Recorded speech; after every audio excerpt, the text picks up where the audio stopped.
Сонцето се надвиснало над местото викано Автобуска, а тука горделливо се уште стои за нас подгорчаните.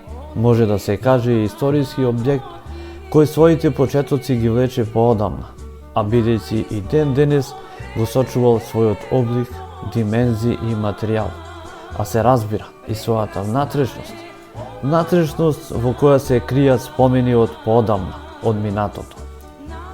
Со гордост ви ја представуваме берберницата Младост, односно берберницата на Брицо или берберницата на Аџо Чичко Стрико Реџеп Рамадановски. Историјата на ова берберница, за која може слободно да се каже дека е најстара, па дури и во нашава си Македонија, започнува во далечната 78 година, кога рацете на Брицо започнаа да ги пострижуваат и дотеруваат првите подгорчани. Роден во 1956 година, како најмлад во своето 10-члено семејство, поттикнат од своите најблиски, историјата на своето патешествие како бербер ја започнува во 70-тите, со посета на овој занает во Струга, а некаде на средината на 78 година да биде направена и ова денешна берберница, која и ден денес зборува за својата историја. Таа и самата за себе зборува и како еден мал историски музеј, во кој ќе ги сретнете сите спомени од минатото, на едно дамнешно време, за кое не Брицо не скриено, ама сепак ќе ви каже, како и она по старата генерација, дека ги влече носталгија за една некогашна држава, ама сепак Брицо не ја отфрла и ова денешнава си Македонија. Тука поминале голем број на пострижувања, дотерувања, бричења, ама и голем број на моабети, наседнувања, шегувања и што уште не.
Уште што влезете како добре дојде, се чувствува мирисот на лимон, а тоа е она познатата колонска вода, низ чии раце на Брицо помилеле илјадници литри, а истата со своите раце, благо и нежно ќе ви ја нанесе на вашата кожа, за потоа да следи постапката на мало разладување со пешки. Лизгајќи го бричот низ образите на еден подгорчанец, со своите застарени тенки прсти кои треперат, ама се уште не се предаваат, ни вели: ова е мојата работа која со ќеф си ја работам, ама таа ми е и како еден вид на секојдневна обврска уште од отринските часови. За момент, како кустос во музеј не шета низ неговите сувенири, кои како експонати го исполнуваат овој мал простор и ни објаснува кој што представува и од каде доаѓа. На поличката пред огледалото се наоѓаат оригинал ножички, брич, машинка, четче и други алатчиња со кои Брицо ги започнал своите почетоци, ама се уште годелливо ги чува. Така да оние муштериите од постарата генерација не ни чувствуваат дека поминало толку време, односно како да заглавиле во минатото. Секој ден ги очекува своите редовни муштери, како што ни вели тој. Ама и оние јалам муштери, озборувачи, шегобици или пак оние љубопитните. За мене сите тие се добре дојдени, бидејќи така ми поминува денот, не гледајќи колку заработувам, бидејќи најчесто ми се случува и повеќе во текот денот да потрошам отколку да заработам. Ова мало просторче во себе крие многу дружења и настани поврзани со нашето секојдневие, како и разговори, моабети поврзани со политиката, за која најчесто знаеме и да си контрираме, ама и да се поднанервираме.